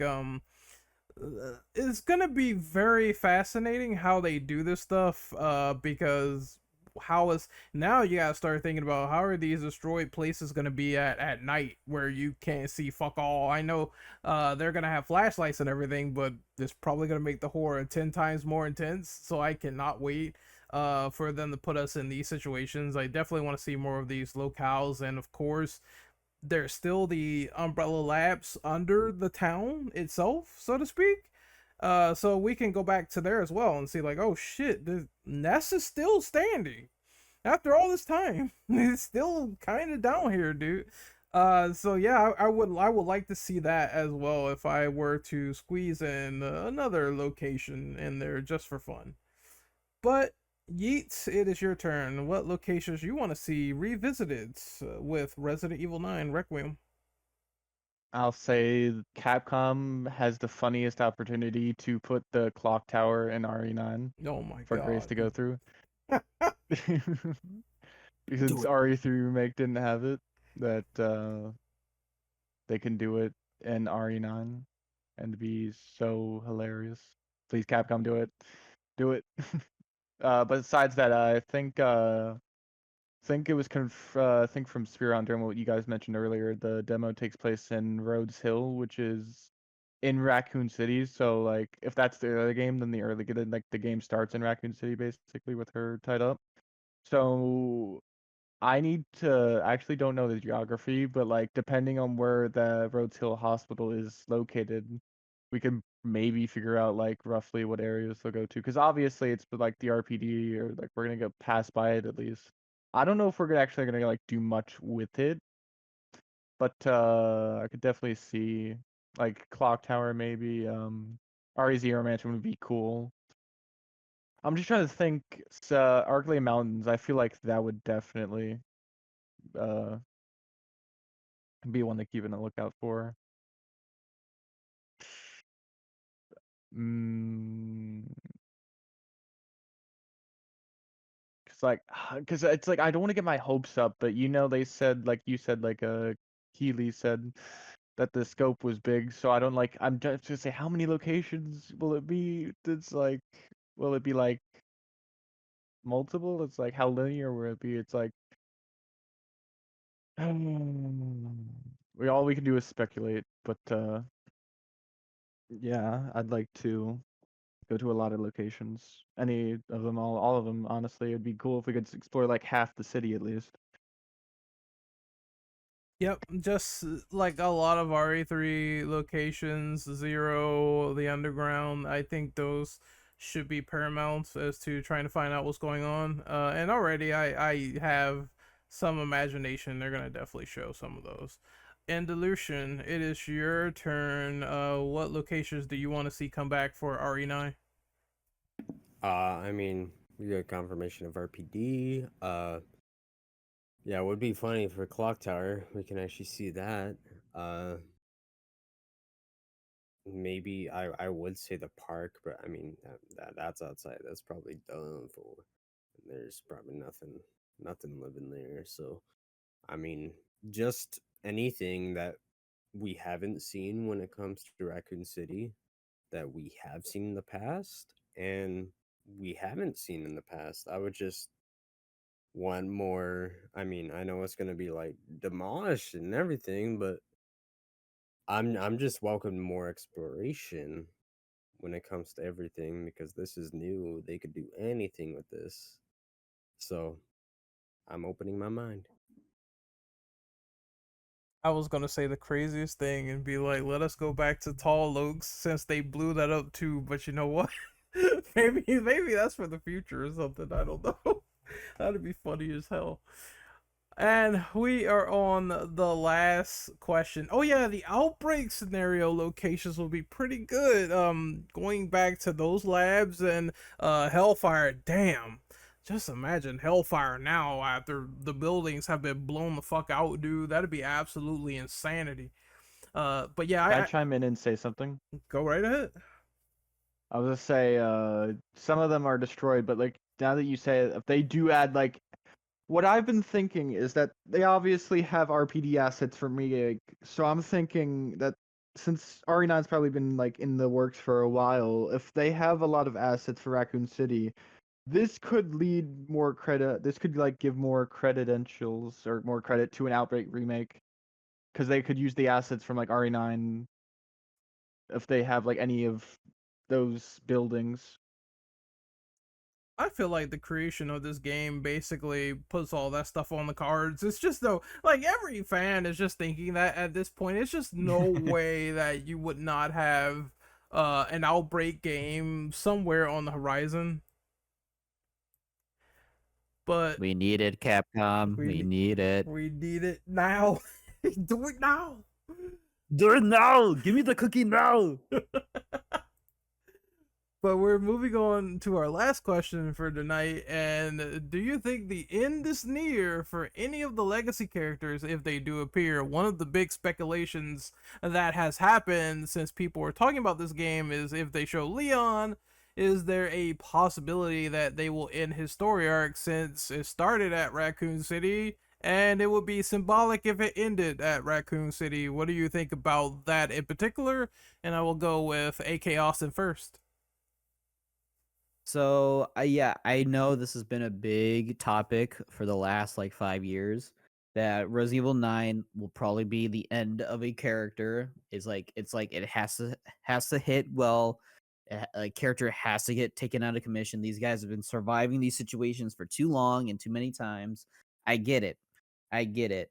And Leon dying would be a huge shock. If it is to save Grace or to save the world like he's done multiple times, it's kind of like a poetic ending where that's just Leon's ever done is try to save the world and just save whatever's, the best possible solution for everybody.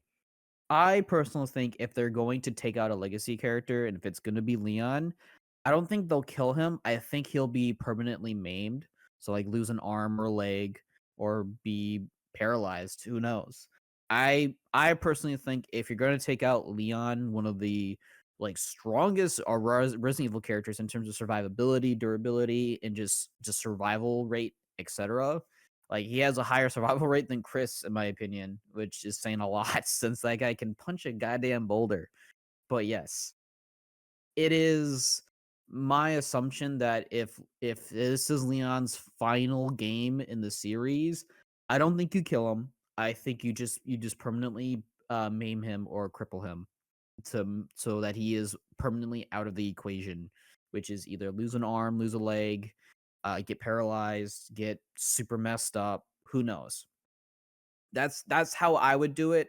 I think that would be more poetic send off for Leon. Is that after everything he's done, he doesn't get to die. He just gets to live with the fact that he can't do anything more to save anybody or do any more to stop these bioterrorists and just terrorism in general. I think that is more of a darker theme to his end than him just dying. And I think it would matter more that he could have potential apprentices that he can mentor as he grows into his elder years. That is my personal opinion and my personal take on if Leon is the main character or one of the main characters and this is his last game. That's how I personally would view that they should do it. I know some people might not agree with that and might think that's a cop out. That may be so, but I personally feel like Leon is such a staple for the entire franchise. He is the biggest face. Let's be honest. He has the biggest face in the entire franchise. And if you're gonna kill him, you have to do it in a way that does not do him a disservice. For real, it has to be something that is like poetic. That like, yes, he did everything he could. He lost his life, but he did literally like save the world in that aspect. He can't just die in trying so, and then Grace or whoever else picks up the mantle to do it. I think that would just kind of waste the potential of his send off, in my personal opinion. But yeah, I full well think that this might be Leon's final game. Okay, it is my turn. This is a weird song and dance. Every single RE game that comes out, people always say that somebody's gonna die, and then that turns out to not be true. I think this started to happen near Resident Evil 5 when people were like, "Oh, well, you know, now this character's going to die, or there's going to Chris is going to die, or this person's going to die." And mostly this franchise has been very hero oriented. You don't see a lot of the mainstay faces die because, well, to put it bluntly and to put it honestly, they are what sell these games. They are what people buy these games for. These legacy characters going in, fucking shit up, and basically stopping the outbreak. But, and I will say this, but it is a formula that has gone on for like so long that I believe if they do anything unorthodox, or they may shake it up, or they do something shocking, that we probably wouldn't expect it. Because every time I see a new character in RE, I keep thinking to myself, oh, they're gonna put this new character up, and they're gonna be chopped liver, and they're gonna die. So when Ethan was in RE7, I was like, okay, he's not, maybe he will die, maybe he won't die in this game, and then RE8 comes around, he's done. That could very well happen to Grace. We don't know, but usually they use the new characters as human shields, and they kill them, and they leave the legacy characters alive. Maybe because the big rumor about this game is that it's going to change the status quo forever of Resident Evil. That's what I'm hearing from most people. And maybe they'll do something unorthodox where Leon gets hurt too much and he can't do anything, or it's a desperate situation, or he may retire or something like that. Capcom tried to kill this character twice, if people don't know, because Leon was originally going to be in Code Veronica, and they said, fuck that, we're going to turn him into Steve, and we'll kill Steve off, and they did that, and then they were going to say, oh, we'll kill him in RE4, and they changed that, he's not going to get infected. I think that they could bring about some of the 3.5 storyline where he does get infected and something happens, but he gets cured, and but he cannot fight anymore. So either they'll incapacitate him, or he'll retire with Ada and go on that little journey or whatever, and he's not really dead. They could pull some sort of, oh, it's Dark Knight Rises, he just lives.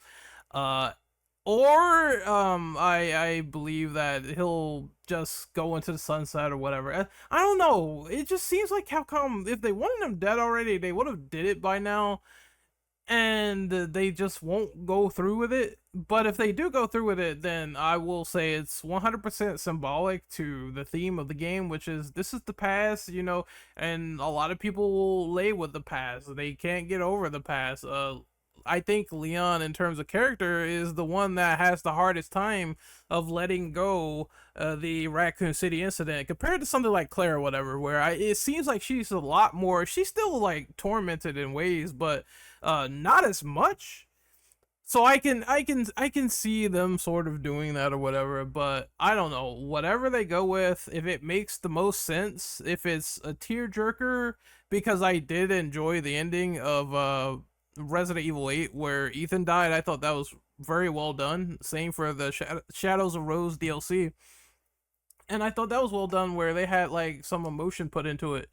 If they do it equivalent to that and it's just, it hits the feels in a good way, then I am totally fine with it. And if he lives, I'm also fine with that as well, because that means we get more Leon content going forward. And I think we'll still get that even if he dies. Like, I think Center of Evil, he made a great point. Like, even if he dies, there's still going to be more content with Leon in it. There's going to be prequels, all that other stuff, remakes.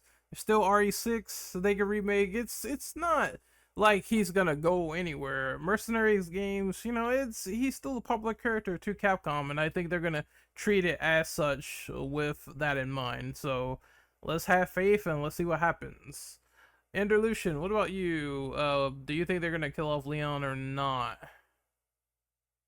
Hey, yo, Austin. I personally think that, I won't see them doing it, but at the same time, if it's gonna, oh my, yeah, it's a crazy situation here. I mean, I don't know. Everything's endless. I personally wouldn't want it, but who would want it? But yeah, you do have remakes, and if they do was it Operation Javier? If they do something with that and Krauser and everything, if they want to cover that or something. But I feel like this is gonna leave a mark. I don't I mean, there's no other way to say it. We're not ending in Raccoon City, but we're going back to Raccoon City. And if it has Leon, something's gonna happen. I don't know. I don't know. Yeah. So I got. Yeah, I think a big event will occur here, and we're gonna see some changes, like maybe one way or the other. I'm But scared. I'm scared. Yes. Yeats, what about you? Do you think they're gonna kill off a legacy character or not? What is your opinion on that? Yeet, are you still with us? Sorry, I didn't realize my mic was off. Oh no. I was saying that if they do kill off a legacy character, it's probably gonna cause an uproar, and I'm like, mm. Me personally, like, it all depends on execution. Like, it also depends on like how it's handled, because like if you're just gonna like if you're gonna have the character die, at least make like a good portion of the game dedicated to them.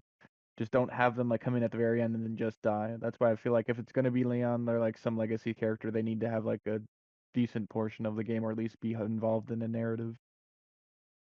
It's just like so much possibilities, like you guys were saying, like Leon was like definitely impacted a lot by Raccoon City.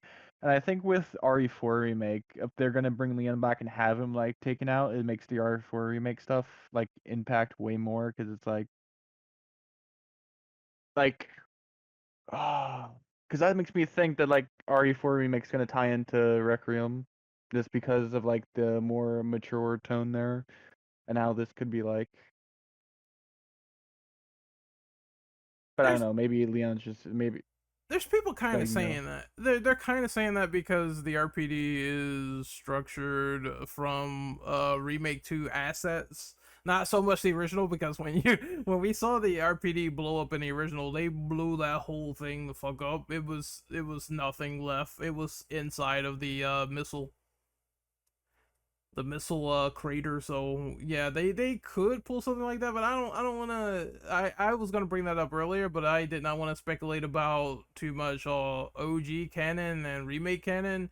I do think they're gonna pull what's important, namely how Leon was very connected with Marvin back in Remake 2, and the stuff with Krauser in Remake 4 with the Commander thing. I think that's personally fine, because I feel like those two stories were enhanced a lot better compared to the original, and I don't mind the layout being based on Remake 2 because it's still a good job.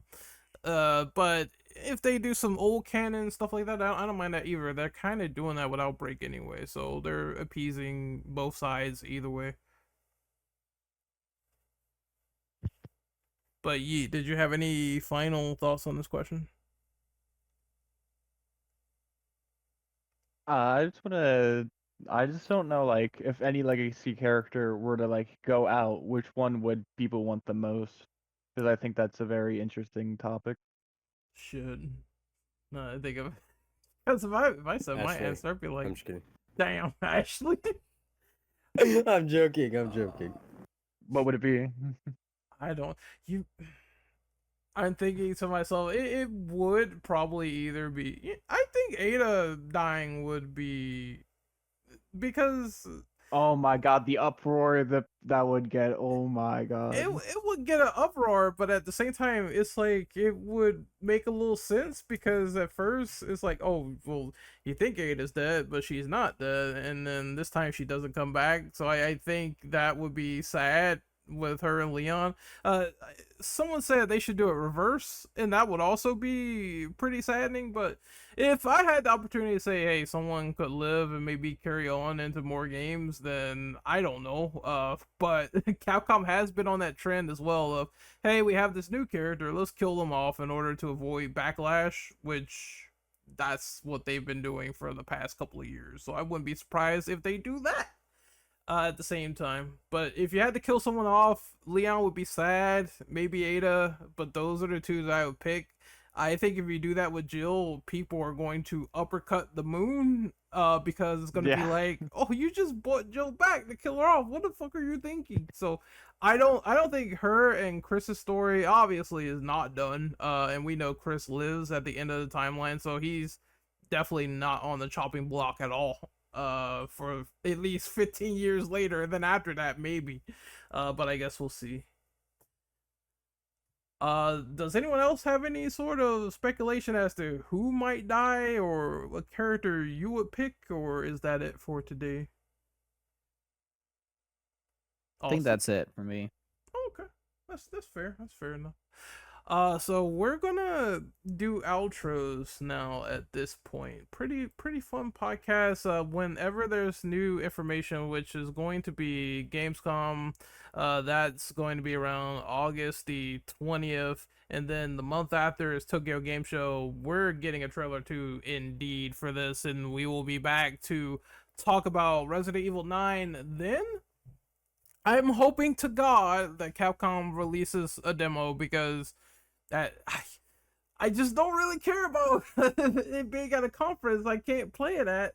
I want to be able to play it at home. So yeah, usually I know they release demos, so hopefully that little teaser demo does come out to the public, and I think it will definitely sometime this year for sure. So look out for that. We're definitely going to talk about impressions of that, trailer number 2, and all that good stuff. But we're signing out.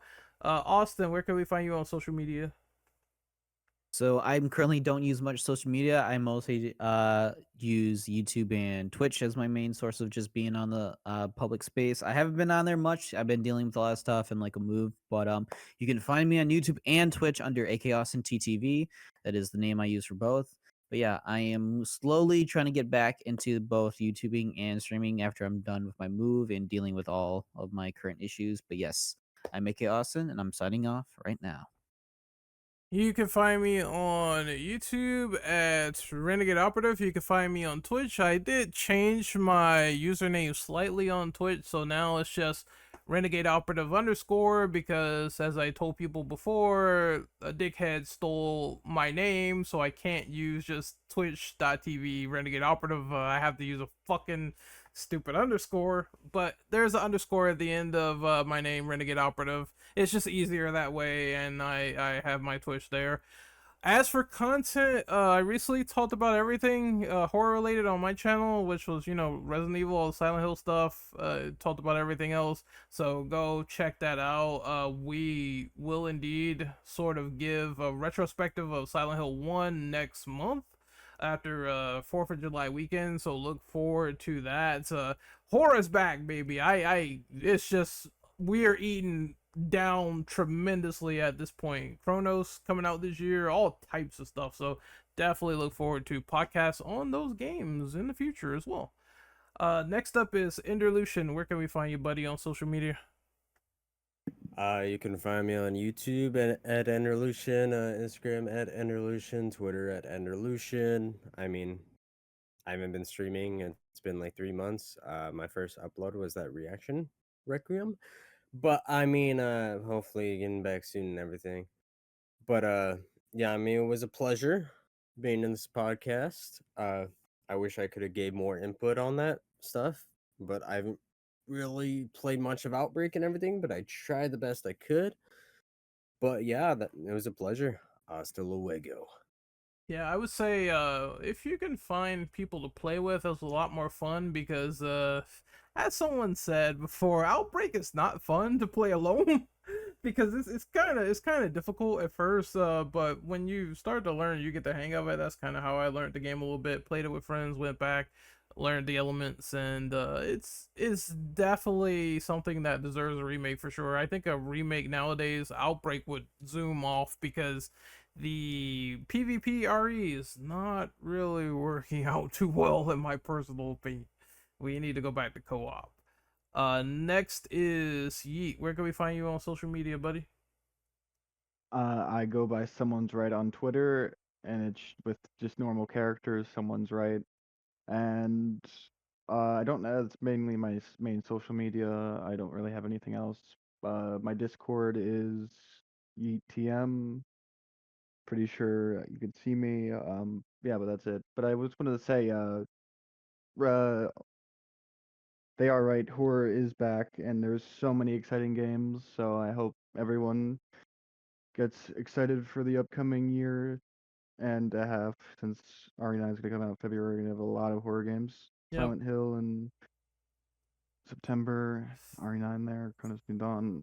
Yeah, thank you for having me on the podcast, and I'm out. I was just reminded that Silent Hill F comes out in September, and then Tokyo Game Show, RE, and just a ton of stuff. Like, this news is exploding, and we're gonna try to cover as much as we can. So once again, look forward to that. Very fun stuff on the horizon for horror, most definitely. So we will see you guys out there next time. Hopefully you guys stay safe, take care of yourselves, and be good people. See you later.